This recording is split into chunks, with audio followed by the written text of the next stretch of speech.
Alright, what's up guys? Today I'll be going over some huge issues with shotguns in Destiny 2 that actually started back in year 2 of D1, and they just slowly gotten worse and worse, and with D2 launch up to this point, it's actually gotten even worse with some of the perks and whatnot. So anyways, I have a collection of a lot of shotguns, both in the primary slot and in the energy slot, that have high impact, mid-tier impact, high rate of fire and things like that.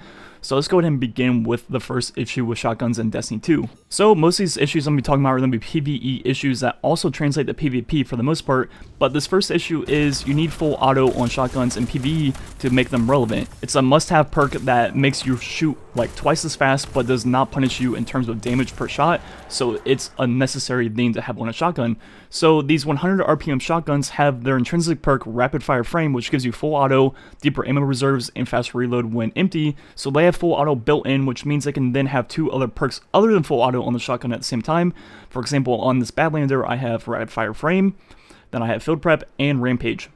So I have two unique perks plus full auto on the shotguns, but anything else other than 100 RPM shotguns in this game do not have that intrinsic perk. So if you want full auto on these shotguns, you need it actually as a perk, which limits the gun really to only one perk along with full auto, compared to the 100 RPMs that have full auto as intrinsic, which means it can then have two unique perks. So right there alone, 100 RPM shotguns already have an extra perk than any other shotgun in the game. Issue number 2, which I'll be talking about for a long time, almost the rest of this video, is how the damage to rate of fire does not match up at all in Destiny 2. It is completely unbalanced. So as you see, comparing this perfect paradox with the Dustrock Blues, one's 100 RPM and one's 55 RPM, but yet the 55 RPM only has slightly more impact. So let's break down a few of these numbers. So first with the Dustrock Blues, which is the 55 RPM, on this Ogre I hit 29.35 per shot. And then with the Perfect Paradox, which is 100 RPM, I hit 26.49. So the 55 RPM did 10.8% more damage per shot than the 100 RPM. Now let's test the RPM of these two weapons. Now keep in mind they both have full auto, one as a perk, then one as the intrinsic perk Rapid Fire Frame. So first with the Dustrock Blues, I'm going to go ahead and shoot 10 shots, see how long it takes. And it takes roughly 4.918 seconds. Now doing the same thing with the Perfect Paradox, the 100 RPM shotgun.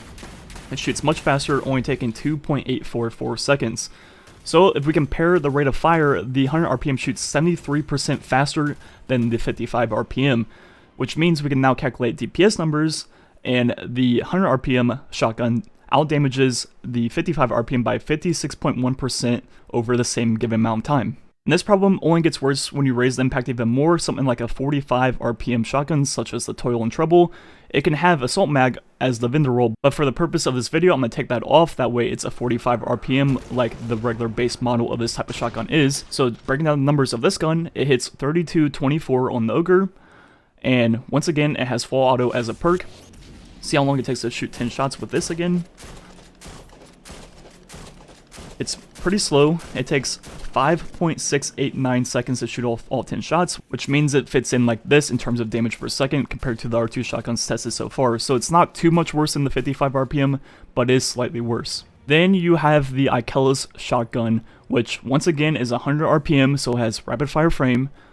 Then it has the choice between Moving Target or Threat Detector. Then it also has Trench Barrel, where after a melee hit, it increases the damage with stricter fall-off damage, but in PvE, the range does not matter that much because most of the time you can get as close as you want. So all we're going to be looking at here is the damage. So testing on the Ogre, I'm going to go ahead and proc Trench Barrel by getting in melee, then go ahead and shoot him, and I hit 37.83 per shot. Wait, run that back. So proc Trench Barrel, shoot him, 37.83. How much was the damage of the Toil and Trouble, the highest impact shotgun? 32.24.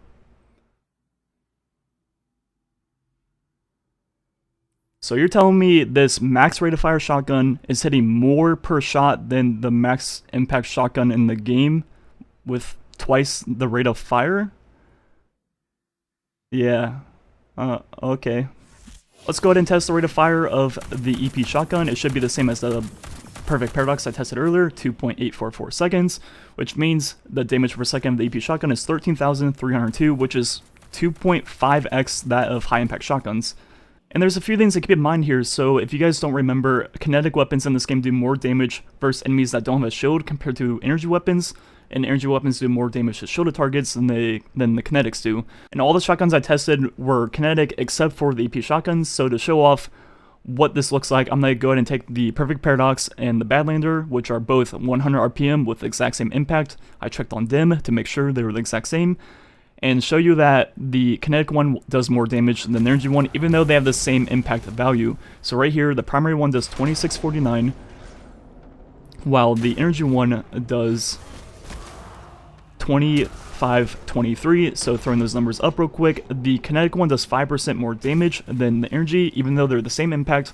So the EP shotgun is losing that 5% because it's an energy weapon compared to all the other weapons I tested. So if I boost the EP shotgun's DPS by 5% to make it a kinetic, that's what the number would look like compared to the other ones. So even a little bit better. And then we have reload speed. Of course, all the high impact shotguns have terrible reload speed, and all of the fast rate of fire shotguns have really good reload speed, because that's how you balance a game.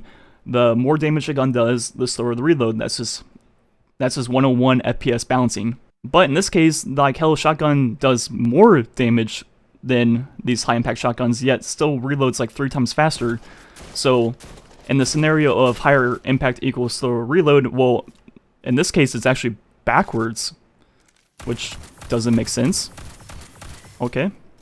So this causes a lot more issues than just choosing a shotgun to use in PvE. For example, in Forsaken, there's only one 100 RPM shotgun, which is the Badlander, which comes with rapid fire frame on it. Then the next closest thing is the Gambit shotgun, which is 90 RPM but does not come with rapid fire frame. You can get full auto on it, but at the same time you're giving up another perk, plus it's 10 RPM slower, so it's already worse anyways. Then even if you get a god rolled Badlander, it's still not as good as the EP shotgun because of Trench Barrel giving you that 50% more damage per shot.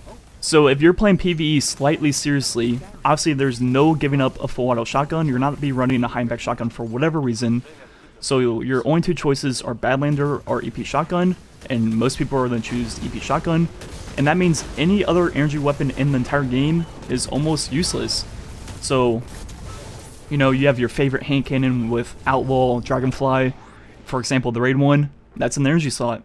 If you want to play the game seriously, you have to use the EP shotgun, which then means you have to use a kinetic primary and things like that. And let's say even if you wanted to use the curated raid hand cannon, your best option in the primary slot for shotgun would be the Gambit one, which is automatically like 60% worse than the EP shotgun. So are you really going to make that sacrifice? Probably not. When you're making a game like this and trying to balance it, the whole idea is to have trade-offs. So for example, in D1, there were high impact shotguns that did much more damage per shot, but they shot much slower and had slower reloads. But they were still useful because in the long run, you'd get way more damage out of the shotgun over like the entire reserve of the gun. And that was a good trade-off. You had either, you know, sustained damage or you had burst damage in the high rate of fire ones. But in Destiny 2, there is no trade-off. The EP shotgun shoots much faster, reloads much faster, and does more damage per shot, and has the same amount of total reserves. So it does more damage in the long run, and does more damage, burst damage. There is no trade-off. And it's not only EP shotgun, it's the 100 RPM model of shotgun entirely, and EP just makes the issue way worse. If you put on a high impact shotgun in PvE in Destiny 2, you're just handicapping yourself. There is no plus or benefit to using one at all. Now, I'm not going to give out like what I think would fix this issue necessarily, because I'm not the game developer, it's not my game. If Bungie sees this as an issue and they want to fix it, then they will, and I'm sure they'll find a way to fix it. So I'm not going to necessarily give out what I think would be a good fix, because there's a lot of things they could probably do. I'm just here to point out the issue and also prove it with math and all that good stuff. Anyways, let me know what you think about shotguns in D2, if you agree with some of the things said in this video, or whatever. Anyways, the rest of the video will just be some gameplay of different shotguns I use in strikes. And yeah, thanks for watching. Catch you guys next time.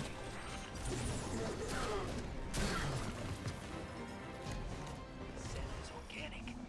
I've been watching them from out here, but haven't seen it happen.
it, Guardian. Kill